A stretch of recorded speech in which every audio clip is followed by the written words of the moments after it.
What is the price of a soul of a nation?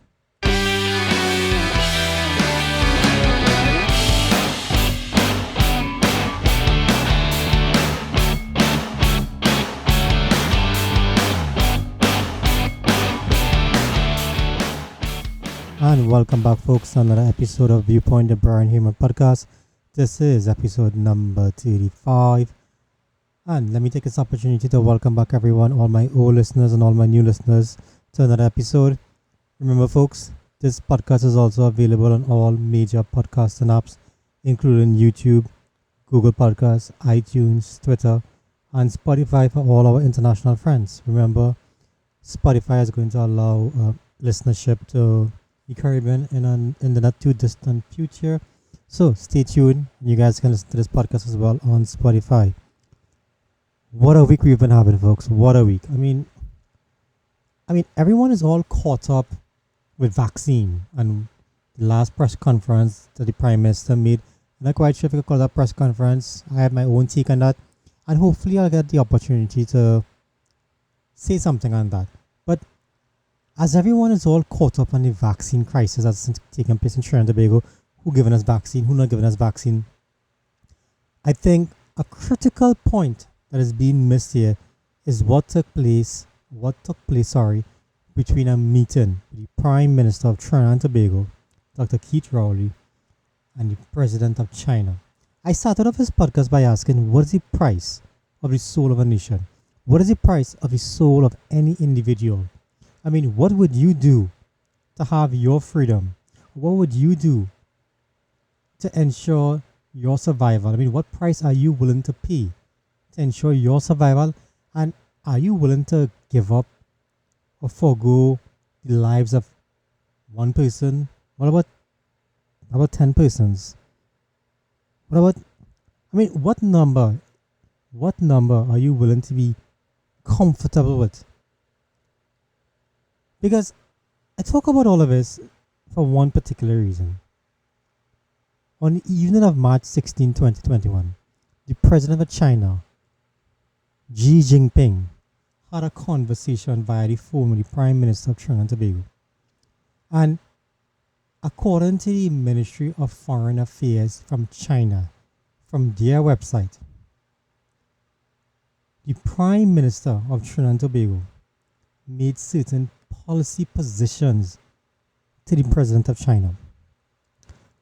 And one of the major troubling positions that this Prime Minister gave to the President of China, and I think it has not just me scared, but I think it should have all freedom. And I always speak about freedom-loving people on my podcast because I believe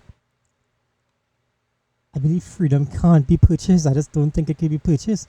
But for some strange reason, this policy position that the Prime Minister of Trinidad and Tobago expressed to the President of China is worried. Hear this. The Prime Minister of Trinidad and Tobago expressed appreciation. This is what the President of China is saying to the scene. He said he's expressed appreciation for Trinidad and Tobago's support to China's legitimate positions over issues related to Hong Kong and Taiwan. Can you believe that? Can you believe the Prime Minister of Trinidad and Tobago, of a dot of 1.3 million people, is making policy positions on an issue far greater than anything that we can ever imagine? Policy position on Hong Kong. You all may not understand what's going on with Hong Kong and Taiwan, but they are what you call so-called renegade province of China that China is attempting to clamp down on because of the fact that they may be under the rule of China, but they have independent governance structure, aka democracies, something that China hates. And your Prime Minister, the Prime Minister of Trinidad and Tobago, is giving policy support for China's legitimate position, which is control, which is dictatorship, authoritarianism over Hong Kong and Taiwan. Do you know how many people lost their lives in the battle for democracy, not just in Hong Kong and Taiwan, but across the world? Do you know what China does to countries or does to the people of Taiwan and Hong Kong or to pro-democracy supporters. You know, I don't think people understand the gravity of this issue, you know. Forget about vaccines for a while. I mean, that will fall in line eventually. But here you have the Prime Minister supporting China, a dictatorship, over free democracy, over free people, freedom-loving people. I don't understand. What is this Prime Minister? What is this? What is his? Why is he drawn towards dictators? No, I mean, first was Nicolas Maduro, then it was those in China. Sorry, then it was those in Cuba. He seems to have some affiliation with the Russian people as well, and now openly supporting China. I mean, let's not forget Guyana as well, when he refused to condemn the whole nature of the elections. I mean, we've spoken about the Guyanese election numerous times in this podcast. I think I even tracked it more or less until it was actually over. This Prime Minister seems to have some... I mean, is it that he has something in common with them? What is it that seems to draw him towards dictatorship? Why can't he go after freedom-loving people? Why can't he go after countries that support freedom, the rights of the people? Huh? Why is it always some sort of dictator that he's drawn towards? Folks, that is the scariest issue that took place the last week. We know we are already screwed with regards to these vaccines. I mean, thank God for India giving us 40,000 vaccines, of which the Prime Minister himself says he's going to be one of the first persons to take the vaccine from India. I don't understand why he doesn't. I mean, China's pledged 100,000 vaccines that is not even supported by the so-called World Health Organization. Why have we been taking pledges from them? All of a sudden, you're taking pledges from vaccines not supported or not approved. So why didn't if you're taking pledges from not approved vaccines, how come you don't take no pledges from not approved vaccines from Johnson & Johnson's, Pfizer, Moderna? Nobody vaccines you take pledges from. Astra, nobody. But all of a sudden you're taking pledges of Chinese vaccine. Who taken any vaccine from China? China has been accused of creating this whole COVID-19 virus in a lab. You want people in China to be... Why you don't take the vaccine first, Mr. Prime Minister, from China? Leave the 40,000 vaccines for the frontline workers, and you show that how you support this whole vaccine by taking a Chinese vaccine.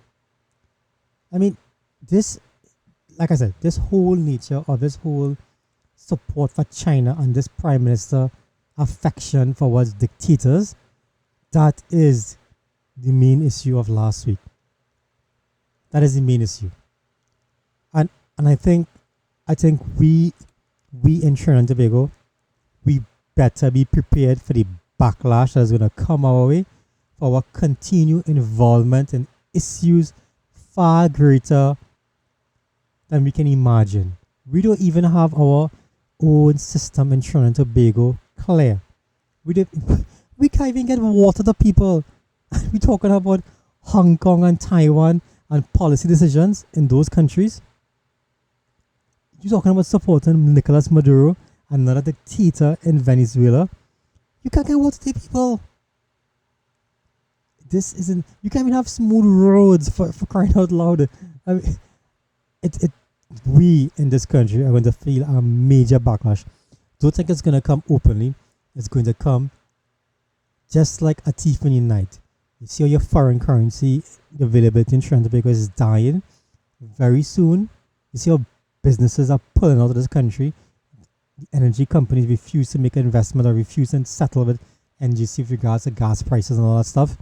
Very soon, you're going to see companies are going to pull out. I'm pretty damn sure that they're not banking their foreign exchange in Trinidad and Tobago anymore because they're creating a squeeze on this economy. They're creating a squeeze because they fully well understand that how this government, this regime, is not in support of freedom and freedom-loving people. And we are going to feel this squeeze for it eventually. I'm not quite sure where Joe Biden stands on this whole Trinidad and Tobago position in China on other dictators that we support. But I can tell you one thing for sure. If it's anything near where Trump's position was, we have a crisis in our hands. I mean, most recently, I see the Prime Minister holding a teleconference with Maxine Waters. I mean, it's insane. Why is it always far left people? Always far left people. Can you imagine that? Maxine Waters, but to be honest, Maxine Waters and this regime and some of the ministers in this regime, some of the MPs regime, they have a lot in common. Maxine Waters lives high off, in some big mansion, while the people who support her constituents, they are poor. It's no different from some of his P&M constituents. It's the same thing. They have a lot in common. So I guess I understand why Maxine Waters is a nut. You hear the statements that she make. I mean, grasping for power. These are political career people. They've made their names in politics. They have never served one day in the private sector because they can't survive in the private sector.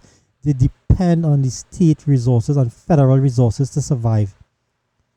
Why is it always far left people? We are going to feel the consequences of this constant support of far left people and far left ideologies.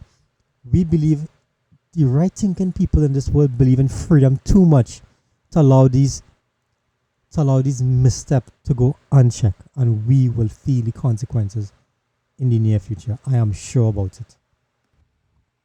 Okay, folks, so I think I've gotten that off my chest. I really wanted to say that because I wanted to let my position be known.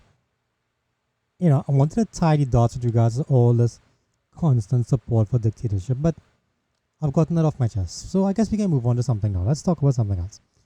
Something else took place this week that also got my attention. It's it's all about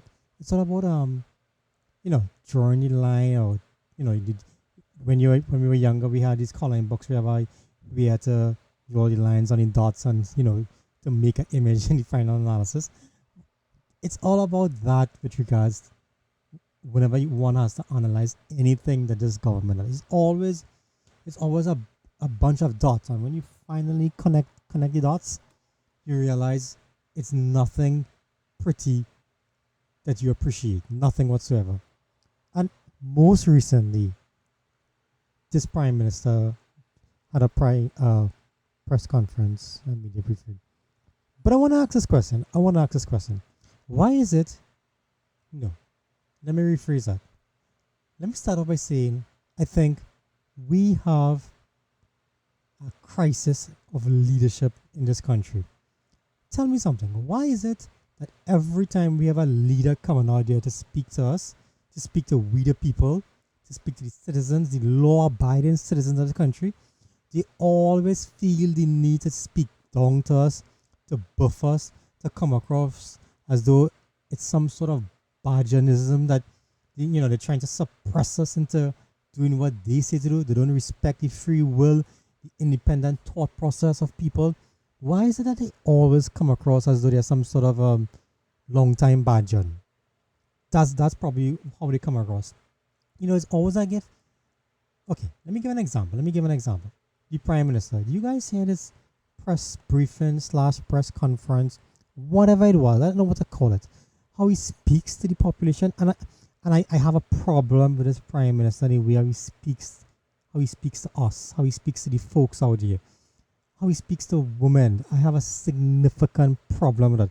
I don't appreciate the tone. I don't appreciate people speaking to him, not just to the folks, but to me like that, because that's who he's addressing, the law-abiding citizen.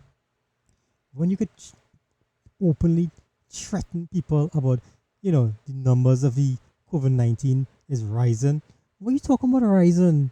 I mean, does anyone ever sit down and do the analysis of these things before they even come on TV? We are coming from a situation whereby there were 500 COVID-19 cases per week, and now you're talking about 20 cases per 20 cases per day, if that much at all. And you're talking about the numbers rising. I mean, what is it? He said distance, sanitize, and mask. Well, how about vaccinate, and in the millions? I mean, What are you talking about going back into some sort of regulation or coming across hard? I see this gathering movie tongue. So what you plan to do now? You plan to bring back up more regulations again? Increase the regulations? Why not just get vaccines from some? I don't know. This is your job. You in charge. You are the one holding the reins of power. Find the vaccines and get it into this country. Vaccinate your people. Open back your economy so things can get clicking again. So the economy gets turning. This approach of trying to force the people into some sort of suppression to operate under your will is not going to work. It's not going to work. And the scary part about it is that those people who have the ability, the power, the money to say something, to stand up for the rights of the individual, even for their rights, they are willing to stay quiet. Take, for example, Answer McCall. Apparently, Answer McCall, well, based on their press release, they had the ability to get 1 million doses of vaccine, and they sent the government requests and whatnot. But this prime minister is saying he don't even want that. He don't even want that. No. What is so difficult in allowing the private sector, if they can source approved vaccines, not by the World Health Organization, oh please no, by the FDA, in the United States, approved vaccines to bring in, and they can source to bring it in. Why not allow them to bring in? Why attempt to block them? You see, it goes back. You have to keep drawing your dots, folks. Keep drawing your dots to come up to the image. Remember the Procurement Act. In the Procurement Act, when it said that how the procurement regulator has no cover over medical facilities or medical issues along those lines, and all of a sudden now you're saying that how you don't want private sector people to bring in vaccine as a government function only. Why? If you believe in the free market enterprise, regardless of the cost that the private sector brings the vaccine in, let them bring the vaccine in. And if it is that they want to sell it to the government or sell it to private individuals, those who can afford will pay. But at the end of the day, if the government decides to bring in the vaccine for the population at large, then the private sector will soon pay the price and they will have a loss and they will have to sell the vaccine. Let the market situation depend on. But you are the government. Find the vaccine. You never saw it fit to make pre-orders from other companies, but now you're taking, like I mentioned before, you're taking pre-orders from China. From China of all countries, you want to take pre-orders from China.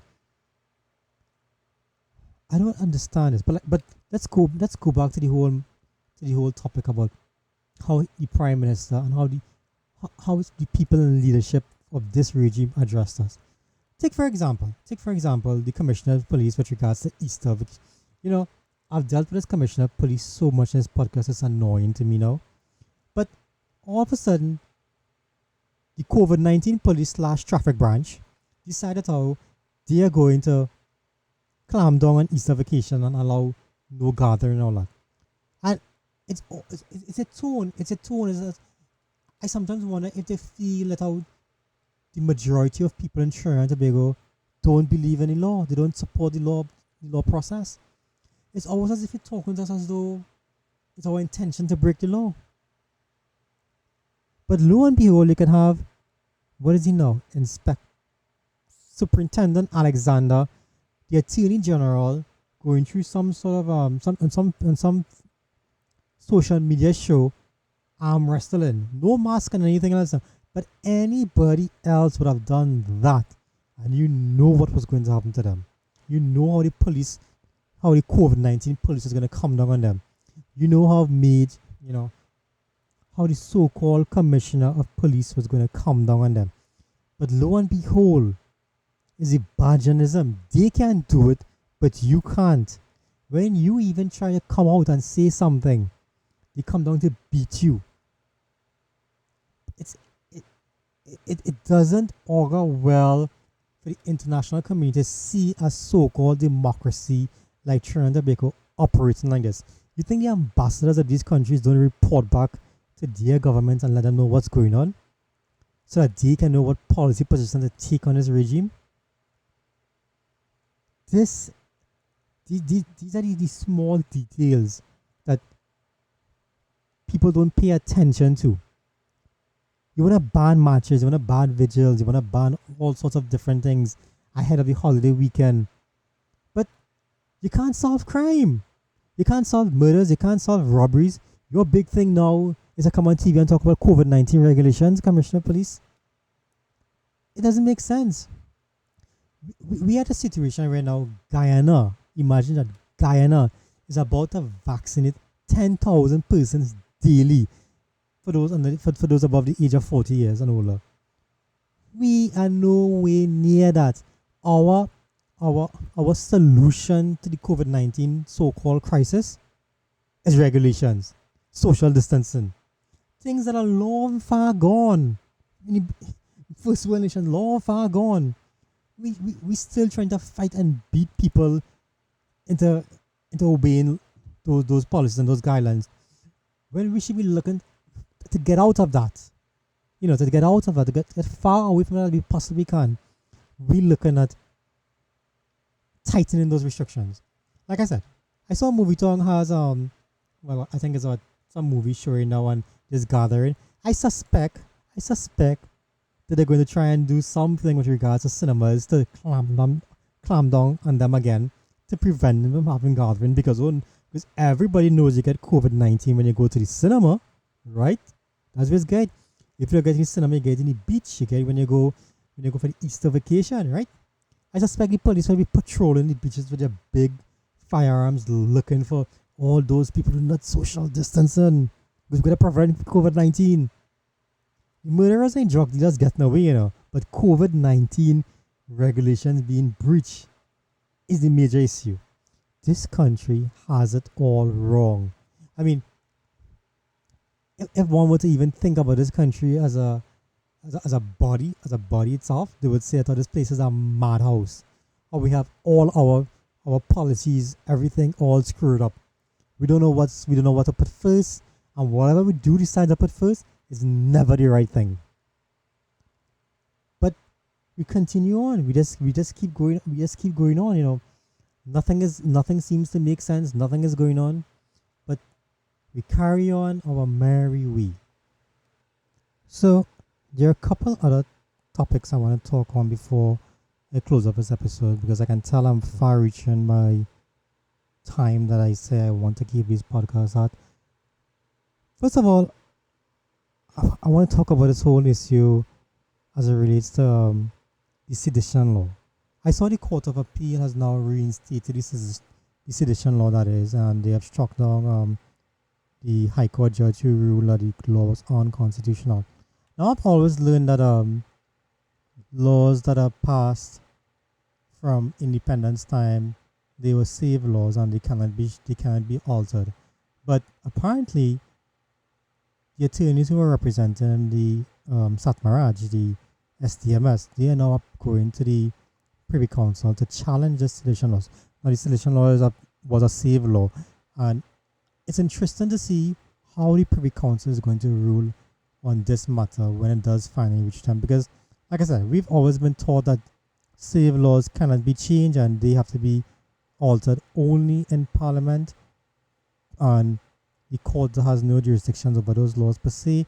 But I wait to see how this is going to rule, because honestly, the sedition law is not in line with Section 3 and 4 of the Constitution, but it is a saved law, and therefore it was allowed to go through being a saved law as the Constitution was drafted back then. So I think we should all keep our eyes open on this one, because if it is that the Privy Council does struck that law down, then that opens up floodgates for all saved laws, and things are going to be very interesting thereafter that. So the last thing I want to talk about, well, I always said I'm going to try and do something different at the end of these podcast episodes, something lighthearted. And last week I had a joke of a week, and I think I have another one this week. Clarence Rambarat, the Minister of Agriculture for Trinidad and Tobago. This guy, he can't, I think I spoke about Clarence Rambarat in some previous episodes. This guy, he can't even win a general election, but have the audacity to tell the population of Trinidad and Tobago that we are eating ourselves to death and we're causing a drain on the foreign exchange because of what we eat on our plate. So, it's all about drawing the dots again, folks. Whenever there's something that they can't control, they find a way to blame somebody else. So what if I like foreign products? What if I like eating foreign cornflakes? Maybe the local cornflakes is not good enough. They're not up to scratch. Maybe the foreign cornflakes is cheaper. Maybe they're just price gouging in Trinidad and Tobago that I realize that I can get the products away cheaper without having to pay the huge price. What is it about some people that they hate the ability for free choice, the ability for people to be innovative in getting things done without having to go through the entire long process? What is it about some people? What is it about people like Clarence Rambarat who can't stand that there is a problem with the foreign currency, but the solution is to blame the people? What has Clarence Rambarat done to ensure that farmers can export their produce to generate foreign currency to alleviate the problem to some extent? Why is it always about importation? Yes, we know we should be buying local, but we can't buy everything local. Trinidad and Tobago don't make anything so great that will prevent all food. So what are we supposed to? We're not going to worry about what we're supposed to eat. But I mean, come on, Clarence Rambarat, tell the nation what you have done to increase foreign currency in Trinidad and Tobago, and stop blaming us. Stop blaming we the people. There is a crisis in foreign currency, but nitpicking on farm produce is not going to solve the problem. Why don't you go and tell your, we dealt with that on another episode. I was going to talk about the importation of cars and stuff like that, new cars, but we've dealt with that already. So, Clarence Rambarat, you have just joined, again, I'm thinking, the Joker of the Week club. Okay, folks, let's end it here for this week. Thank you for joining us. Thank you for listening. And remember, folks, stay tuned for episode number 36. Much appreciate you all being here and listening to episode number 35. Thanks and stay tuned.